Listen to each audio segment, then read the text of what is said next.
On my last shift as a lighthouse keeper, I climbed the 76 spiral iron stairs and 2 ladders to the watch room, the number of steps the same as my age. The thwomp and snare of each step laid an ominous background score. Something wasn't right.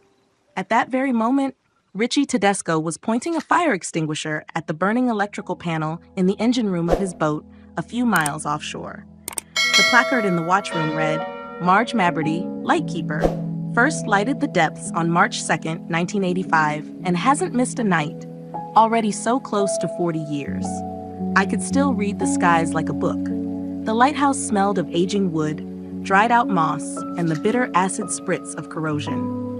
But out on the gallery deck, leaning against the handrails, there was the unmistakable scent of petrichor. The clouds in the distance grew taller, black shading spreading across their swelling bellies, with the storm caps flattening under the weight of the system. I tasted the metallic hint of ozone on my tongue and felt the intensity of the pressure in my ears and on my forehead. I know what you're thinking. Why had I even done it? For all those years. I suppose finding lost things was always the one aspect of me that felt uniquely mine, and I wasn't sure if I could let it go.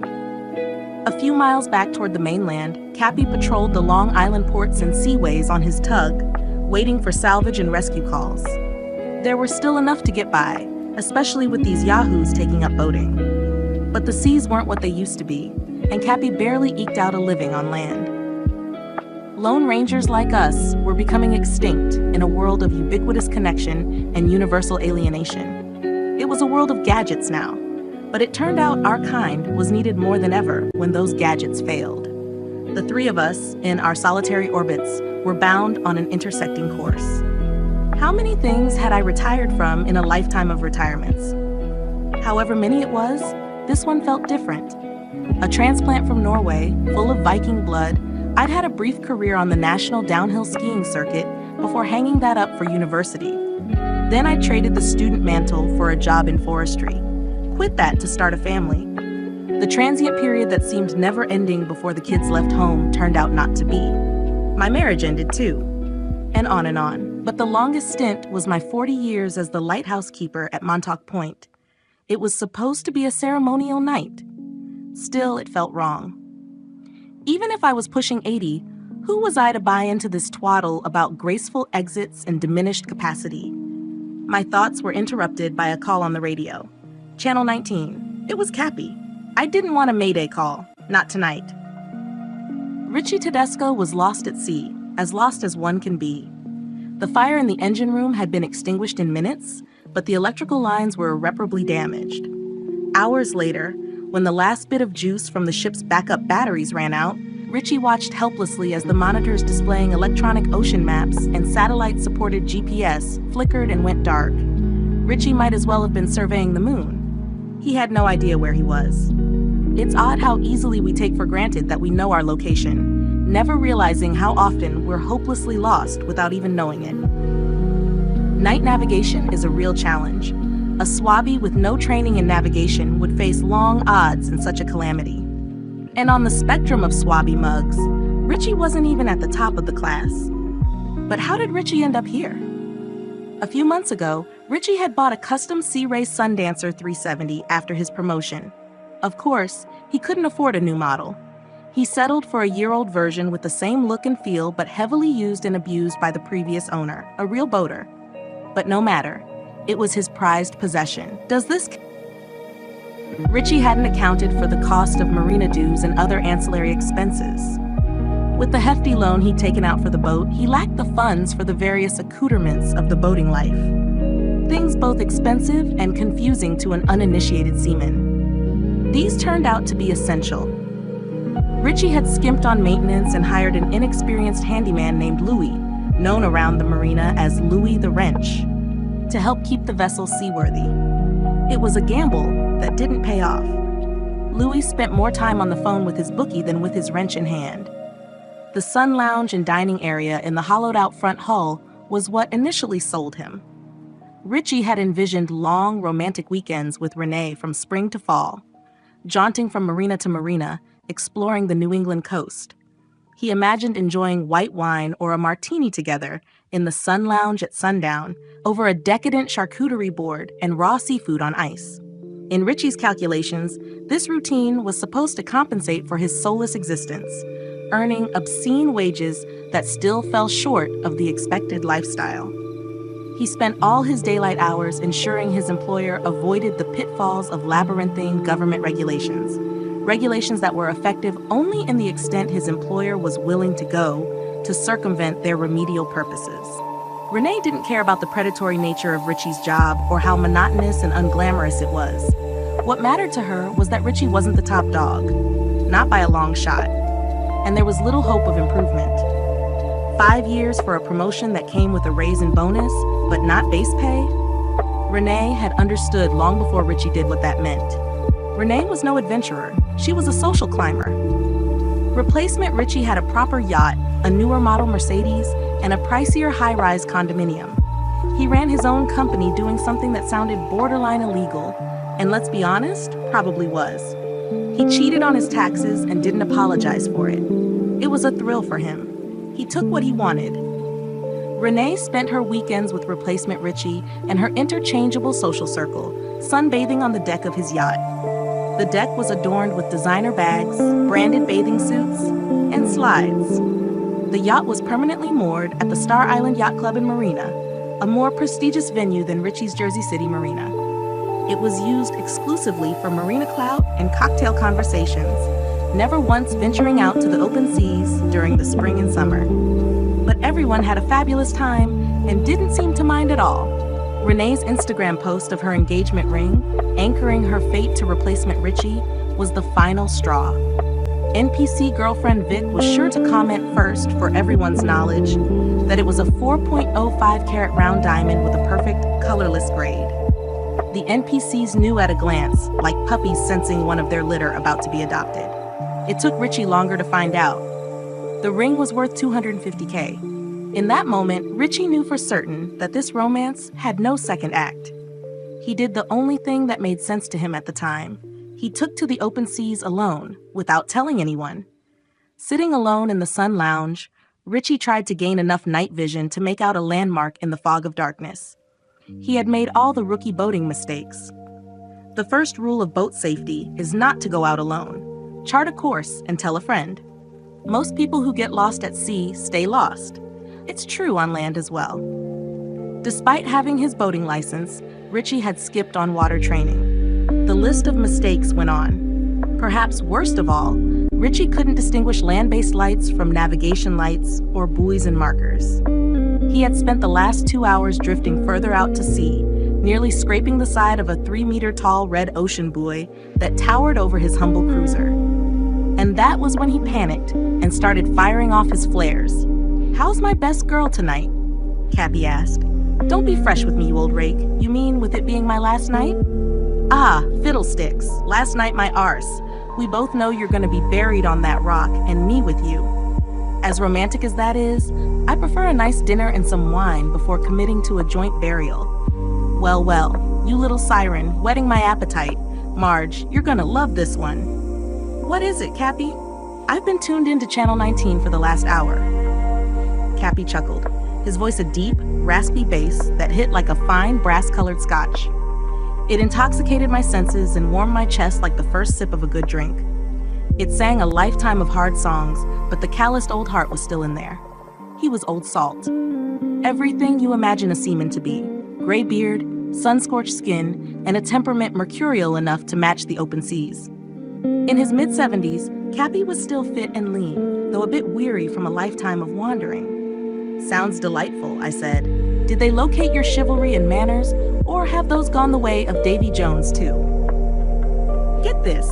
Some clueless yo pro has been singing an off-key Rihanna playlist, Rihanna, all the way through, non-stop, not realizing his radio line is open.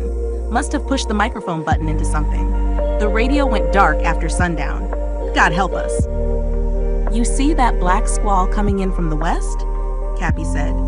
"Well, this yo pro, let's call him Chadwick, has been headed east out into the open seas. He's gonna get clipped by that sail shredder on his way back to port, if he even knows enough to head back. Coast Guard's been trying to reach him with no response." I could hear it in his voice. Cappy's full name was Jack Tommy Rogers, and he was always into a bottle of his namesake. Cappy had a few rules, one of which was never touching the bottle until he'd finished his calls. Someone could lose their life if he broke that rule, like he might tonight. Something serious was going on with Cappy. "How are the seas tonight?" I asked. "Seas are building. Cthulhu is growing restless.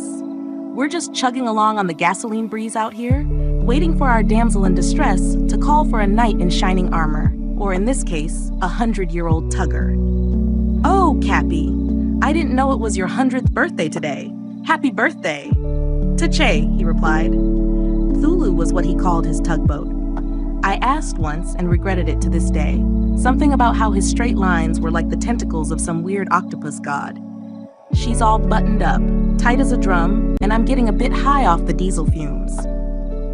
It was more than just the diesel that Cappy was high on. I imagined Cappy out there, threading through frigates, tankers, cutters, and cruise ships like floating cities.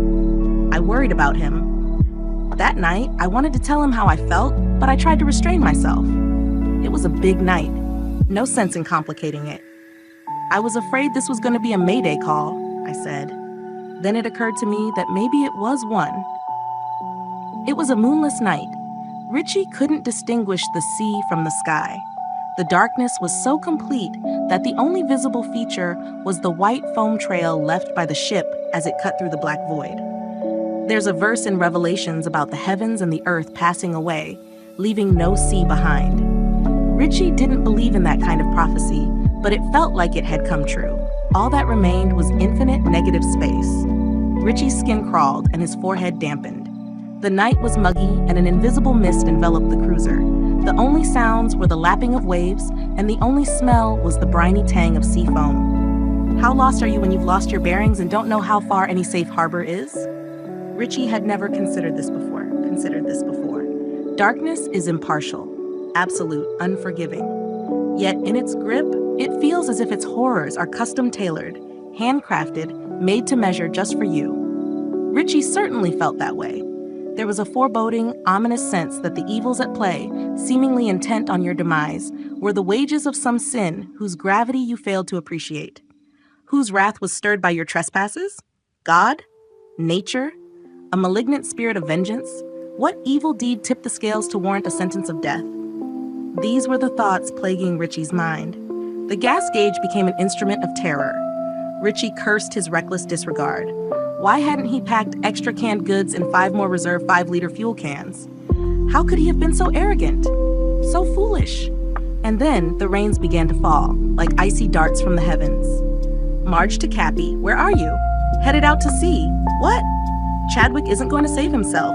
"Cappy, you old fool, it isn't safe." "Don't get sentimental on me now, you old cow. I've got a job to do." "Stay safe out there, will you?" Cappy barked like a dog. "Roof, roof." And that was all I needed to hear.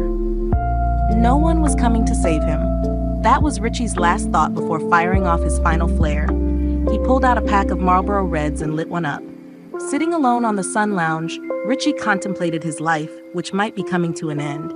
He judged his life poorly. He hadn't truly lived it. He'd bought into the marketing of the pamphlet, but hadn't pursued the dream it promised. And now it was too late. For the first time in years, Richie felt reinvigorated. Clear, awakened, alive. Cappy's tugger was at full tilt, leaping over the waves. The squall's gales battered the front visor and tossed the ship among the crests, pushing it off course and making it difficult to maintain a steady angle and hit the waves cleanly at 45 degrees to avoid the worst of the storm's punch. Cappy spotted Richie's cruiser and managed to reach it.